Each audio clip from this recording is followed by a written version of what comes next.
Memasuki tahun 2023, upaya pemerintah untuk memulihkan perekonomian pasca pandemi COVID-19 mendapat tantangan baru dengan ancaman resesi ekonomi global dan memanasnya persaingan geopolitik. Sebagai bagian dari industri manufaktur, perusahaan-perusahaan pertahanan Indonesia memiliki peran penting tidak hanya sebagai pilar pertahanan nasional, namun juga berkontribusi dalam ekonomi melalui penyerapan tenaga kerja, pengawasan teknologi hingga ekspor senjata.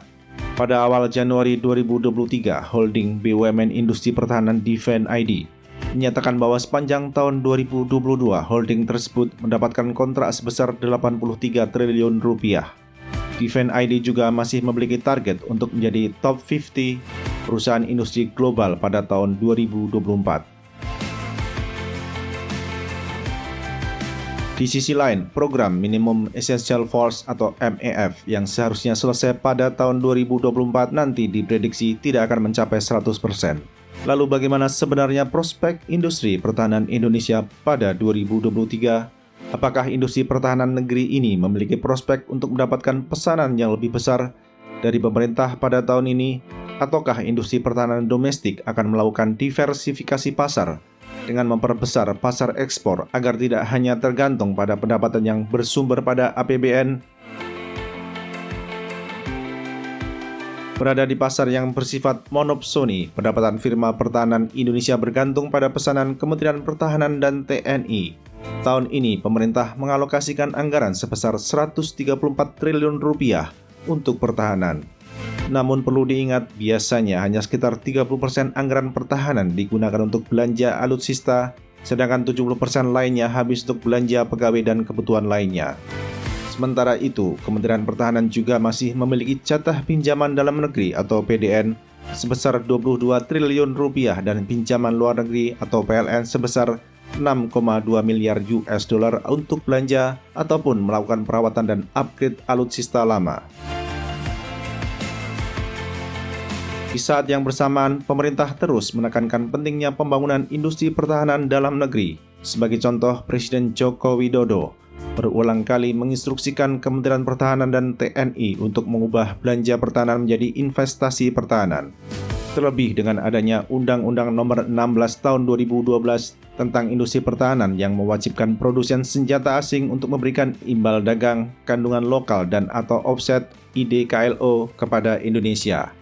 Ketika melantik Panglima TNI yang baru, Laksamana TNI Yudo Margono dan Kepala Staf Angkatan Laut yang baru, Laksamana TNI Muhammad Ali, Presiden juga menginstruksikan kedua perwira TNI Angkatan Laut tersebut untuk meneruskan modernisasi alutsista dengan memprioritaskan produk-produk buatan dalam negeri.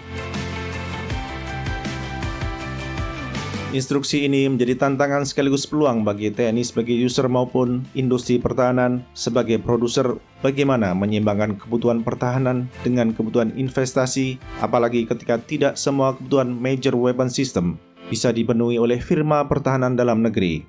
Idealnya, solusi yang dipilih adalah untuk memilih tawaran alutsista dari luar negeri yang paling banyak memberikan IDKLO, sehingga sebagian nilai kontrak juga akan dinikmati oleh firma pertahanan swasta maupun BUMN Indonesia.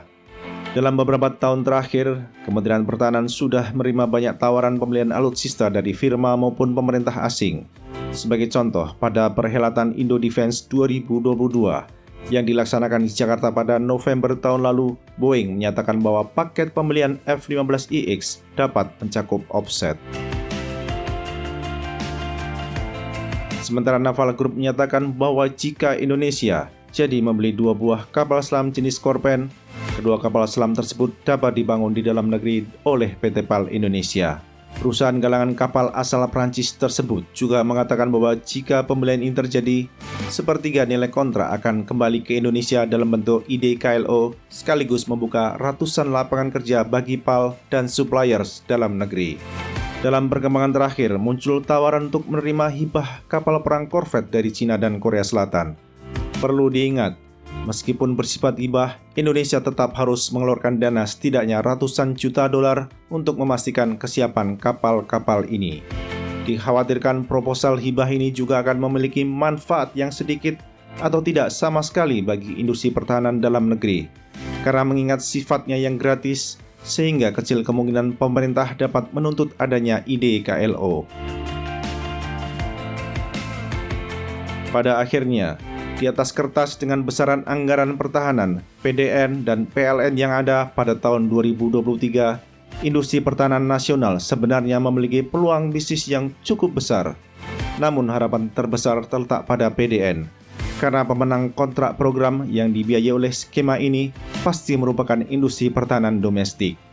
Sedangkan untuk PLN, nilai yang akan didapat oleh Indonesia lewat IDKLO masih terbilang kecil dan seringkali tidak signifikan. Hal ini karena masalah kapasitas industri pertahanan nasional untuk menyerap alih teknologi.